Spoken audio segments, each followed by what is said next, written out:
Hey guys, it's Tricia Carr. I have new exciting things going on with my Mystic Arts Academy. You can now subscribe to receive all of the live monthly content for about a third of the investment of a single class.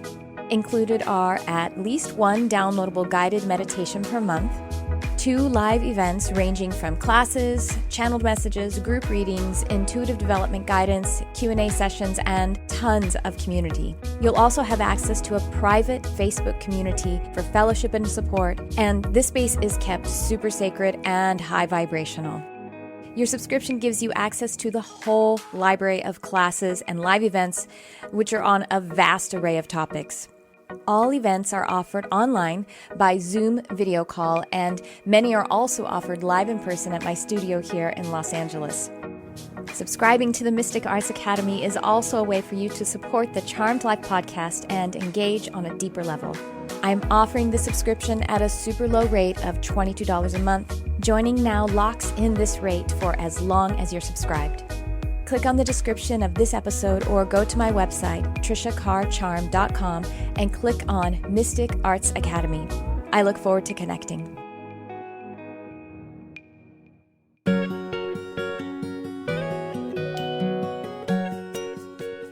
Hey everyone, it's Tricia Carr, and welcome to this mini episode of Charmed Life and phase 26 of 29 days of lunar phase. And so this is the 26th day of this lunar cycle, charting all 28 and a half days. I'm going to do 29 days all the way up until the very end, right before that next new moon. Yesterday's lunar energy had us look at our own asking and being able to come into the fact that we can trust that the questions that we ask of the universe are good questions, questions that will be in alignment with the ask and you shall receive.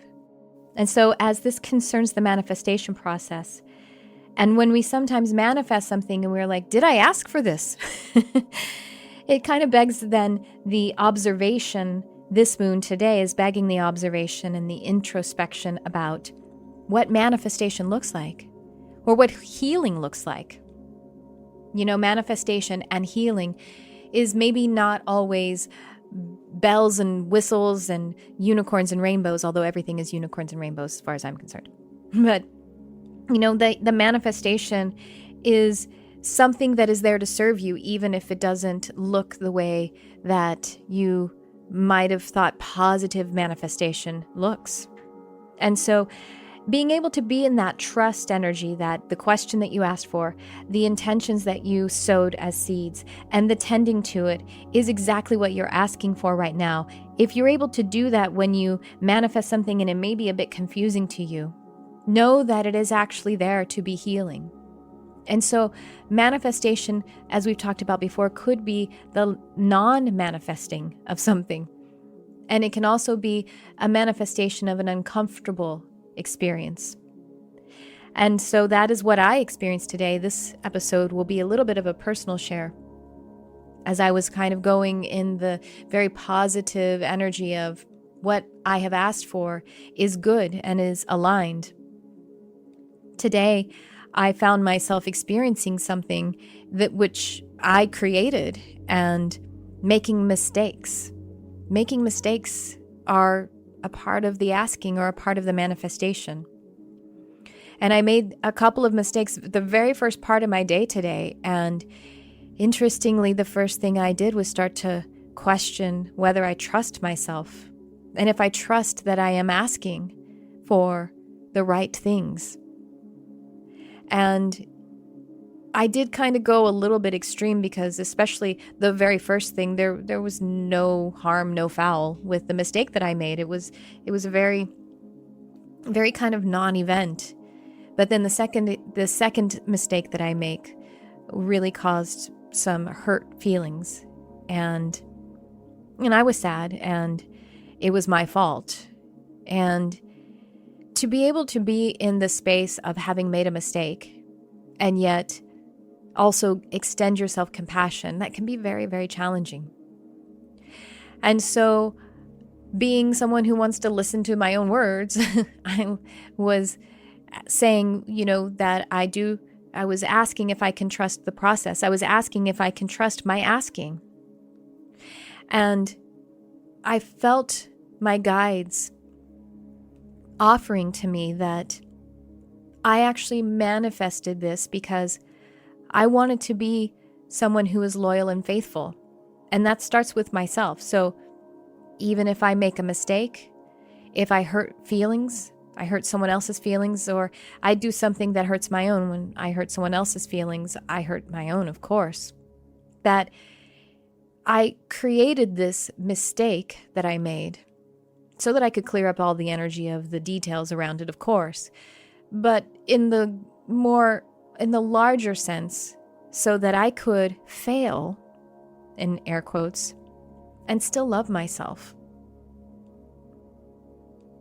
I need to be able to do that. We need to be able to do that. And in truth, there are no mistakes, because we always have a second take, just like in Hollywood film. That actually is something that my mentor at school, her name is Cheryl O'Neill, she told me that there are no mistakes. It's like we're all in the Hollywood film. There's a second take. And to be able to give myself that grace, even though I don't know how things might turn out, is unconditional. And to accept the learnings. And that's the first place that I try to go if there is something that I've manifested that is less than ideal, less than rainbows and unicorns, is I hold myself open to the learning. I say I created this challenge because I want to grow. And I don't know what that growth is right now, but I welcome it. And then I remind myself that I have done hard things before. I've gotten through hard things. And in relation to any other hard thing that you've gotten through, it's quite likely that this thing isn't nearly as hard as some of the harder things that you've done. And now, of course, I don't want this to be a big bummer of an episode, but it is the waning crescent. And so we do, in the waning energy, the waning crescent, we do start to release things. And sometimes that release can look like a conflict. Sometimes release can look like a big old gift that you have to make room for. And so you have to release something to put in, to be able to create space for it. And sometimes that release looks like declining an invitation from some person from the past that you're not sure if you are aligned with spending time with, and being able to be in that space without accusing yourself of being judgmental. All of these things are a part of manifestation and a part of healing. Absolutely everything that we are creating is healing. You know, when we get an injury or an ailment in the body, that is the body off-gassing the energy and showing us the communication that we are moving into, that we are reaching for, if you want to say it that way. But it doesn't have to be a reaching. It can be a peaceful, calm holding of space. And if you are listening to this in alignment with the actual release of it in November of 2019, it's pretty interesting that this lunar cycle has had so much activity, and we are now in Mercury going direct. By the time people listen to this, it's probably going to be going direct. And around the last 24 or so out, 48 maybe, the last couple of days, Mercury has been stationary. Stationary Mercury is, Mercury represents communication. That's why when we have Mercury retrograde and we have to go inside and see how our communications are working, and when it's stationary, then that pretty much means that communications are at a bit of a standstill and they're trying to turn the right way around. So in my case of having hurt feelings, well, I was needing to turn some communication the right way around. Ooh, that's hard to say. And so if that's happened to you, that could be a part of it. It could be a part of the waning crescent energy if you are listening to this at some other time other than November of 2019. Or it could be just a time for you to do some releasing. Releasing is a positive thing. It is a positive action. And as we are in that stage of releasing, reducing, and making room for the new, that's what we'll be doing as we approach the new moon, and still a few days away. The new moon is when that moon is dark And the illumination is not facing outward to the earth, but we are fully face to face with Source. And that's the time that we confer and set the intention. So now we are clearing up any energy about old intentions or about old habits, old thinking and feeling habits. And this is what healing looks like today.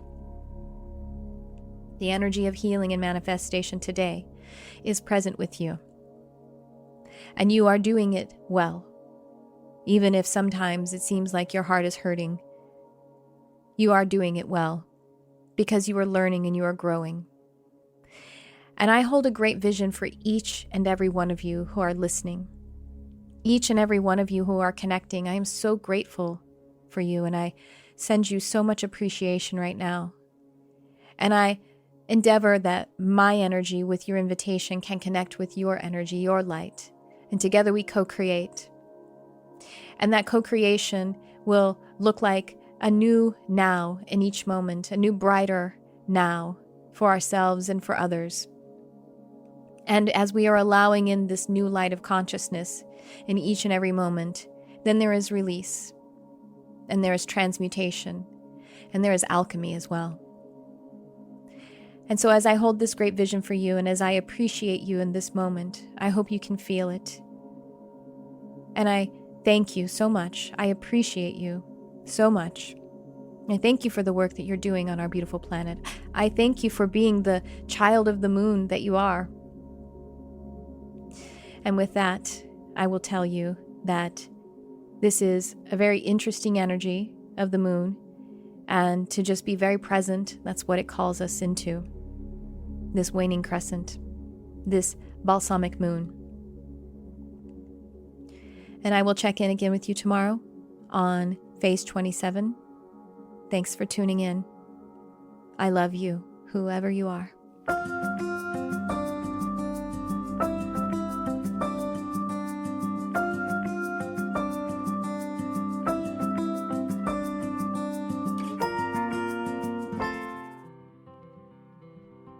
Hey everyone, it's Tricia Carr. I'm really excited because it is the time of the year for me to offer my Animal Communication Comprehensive Program live online. Whether you are interested in the profession or if you would like to connect more deeply with your own animal family members, having an understanding of this form of telepathy will enhance your life and all of your other intuitive gifts. About once per year, I offer this program live, and that time is now. It is starting in December of 2019, and this particular live program has some bonus time added in. So the way this program works is it is delivered live online, and we also have a private study group of a beautiful community of like-hearted animal and nature lovers. Go ahead and check it out. The link is in the description, and I hope to see you there. Thank you so much for your love of animals, for your love of our planet, and for shining your light on our beautiful world.